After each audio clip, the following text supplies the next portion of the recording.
A young Adolf Hitler sits outside a Vienna cafe painting a picture of the building across the street. He is covered in dirt from the ground he slept on the previous night. He's completely broke and homeless. Hatred fills his heart as he receives rejection after rejection from art schools and patrons. No one wants him or his paintings, it seems. In a few years, everything will change. The struggling artist that is Adolf Hitler will transform into a monster, and his art is partially to blame. Before uncovering the secret history of Adolf Hitler's art, let's make something very clear. Adolf Hitler was a terrible person, a genocidal maniac, and the driving force behind the most bloody and brutal war in the 20th century. He has no redeeming qualities, and there is no excuse to justify the atrocities he committed in World War II. We will be exploring his early life and art career not to humanize the man, but to understand his shortcomings and examine his art career. Hitler was born out of wedlock on April 20, 1889, in Braunau am Inn, Austria, to his mother Maria Anna Schicklgruber. He was baptized Catholic, although he would denounce all organized religions and only worship the state once he started his reign of terror. His father, Adolf Hitler, was a customs official, which is the career he wanted for his son. However, Hitler had other plans, and they all hinged on the death of his father. In 1898, Hitler's family moved to Linz, Austria. It was there that Adolf Hitler was educated, or at least took classes, as he never finished school.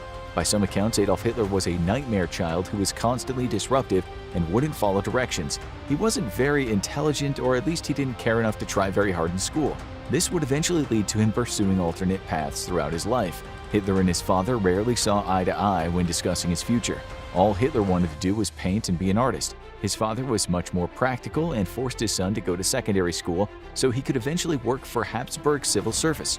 Hitler dragged his feet and did everything he could to just barely pass his classes in the hopes that his father would realize he wasn't suited for civil service. But then Hitler got a break. In 1903, Adolf Hitler died, and his son was now free to quit school and pursue his dream of becoming an artist. This would be a turning point in young Adolf's life, one that would end up with him developing his anti-Semitism ideology and eventually becoming the nightmare leader of the Nazi Party. In 1907, at the age of 18, Adolf Hitler grabbed his paintbrushes and headed to Vienna, which was then the epicenter for fine arts in Austria. It was here that Hitler firmly believed he would develop his skills and become one of the greatest artists the world had ever known. However, like with most things in his life, Hitler held delusions of grandeur. He never doubted he would be a successful artist, but when he reached Vienna, he would receive a swift slap in the face from reality. Before he left Linz, Hitler's mother had become very sick. She had breast cancer that was causing her immense pain and keeping her in bed for days at a time.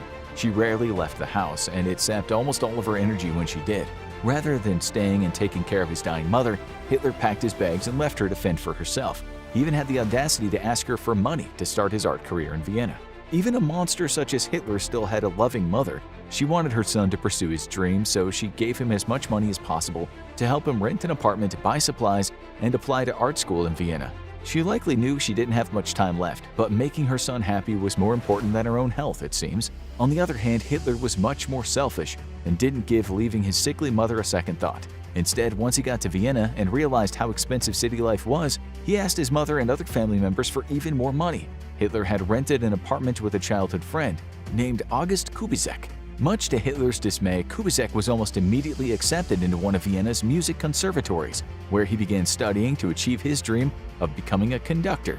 Unfortunately for Adolf, he had very little success when it came to achieving his goal of becoming a famous artist. The year he moved to Vienna, he started the application for the Academy of Fine Arts. It was a rigorous process that came in two stages. The first was providing a portfolio with past works in it.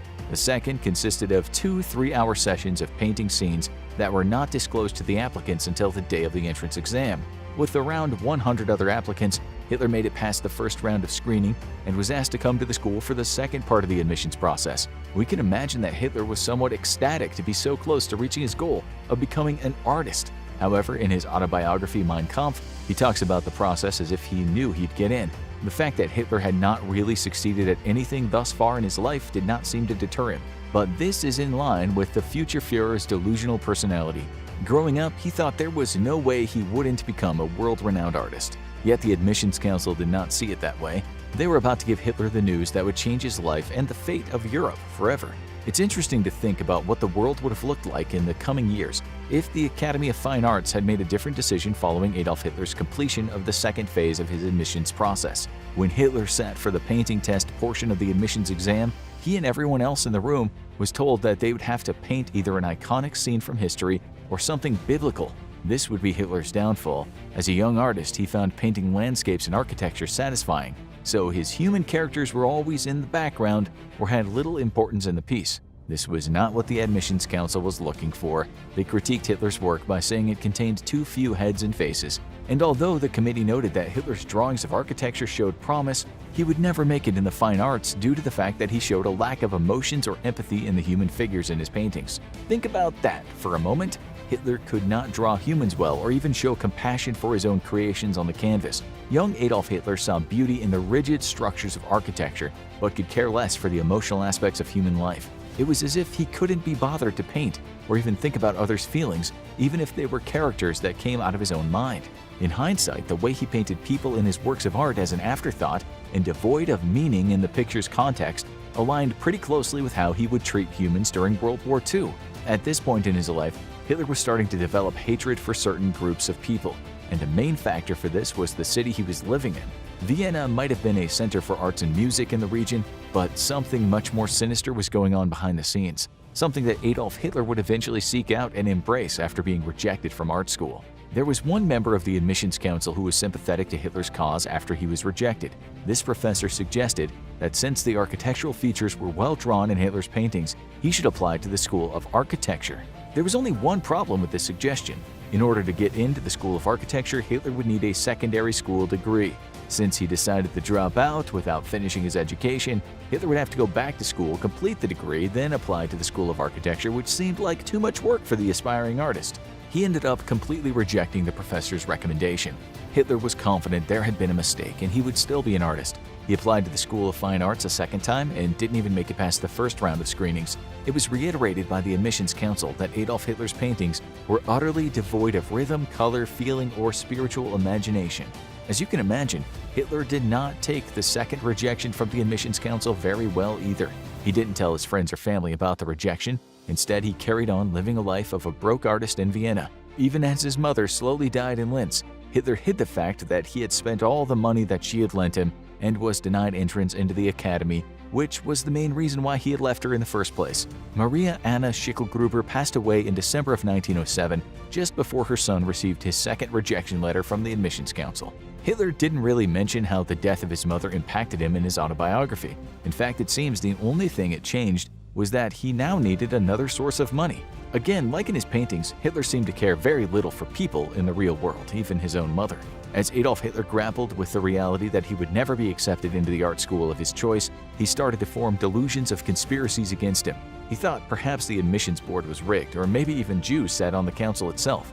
Before coming to Vienna, Hitler had come across anti-Semitic ideas in Linz, but there would be a couple of key players from this part of the country who would influence him to eventually become a genocidal maniac. At this point, Adolf Hitler was demoralized. He had no purpose in life. He was completely broke, and there seemed to be no hope of ever becoming a painter.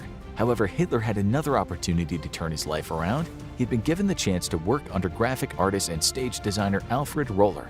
Roller was a set painter and designer for the Vienna Court Opera's productions of Wagner. This would have been an incredible opportunity for a young artist, but like many things in his life, Hitler made a bad decision. Hitler was given a letter of introduction that would allow him to meet with Alfred Roller at his home. The meeting could have launched his art career to new heights, but as he approached the door, Hitler turned away without knocking. He would try 2 more times to muster the courage to knock on Alfred Roller's door, but would never succeed. It's not clear why Hitler did not seize the opportunity. Some scholars think he was just too afraid to face more rejection, while others believe that Hitler's ego was so big he refused to work in the shadow of another artist. Either way, Hitler's ambitions were falling apart. If he was going to make it as an artist, he would need to start selling his own paintings. Hitler never made ends meet as an artist in Vienna. The only reason he was able to live in an apartment his first year in the city was because his mother and aunt lent him a good, sizable sum of money. But as soon as that dried up, Hitler was on the street. He lived in a homeless shelter and sometimes slept under bridges. It was not the glamorous lifestyle of an artist that he was hoping for. Eventually, he started selling postcards he painted of the city to tourists and picked up a few jobs painting houses, but he still didn't make enough to afford an apartment. He would spend most of his money on basic necessities and art museums and opera show entrance fees. Then things changed slightly for Hitler. He met a man who was able to sell some of his artwork. The irony here is that this man was Jewish. Samuel Morgenstern was an Austrian businessman who dabbled in the art scene. For whatever reason, Morgenstern liked Hitler's paintings and managed to sell several of them. In fact, many of Hitler's early paintings were sold to Jewish buyers. At the time, it didn't seem that Hitler was racist enough to refuse the money from Jewish people for his art, but that would change by the time he rose to power as the head of the Nazi Party. Hitler was now making some money as a painter. It wasn't a lot, but it was enough to get him off the streets and into a room in a hostel. During this time in Vienna, his art became more and more influenced by Austrian and German painters. Hitler even said Rudolf von Alt was his greatest teacher that he ever had.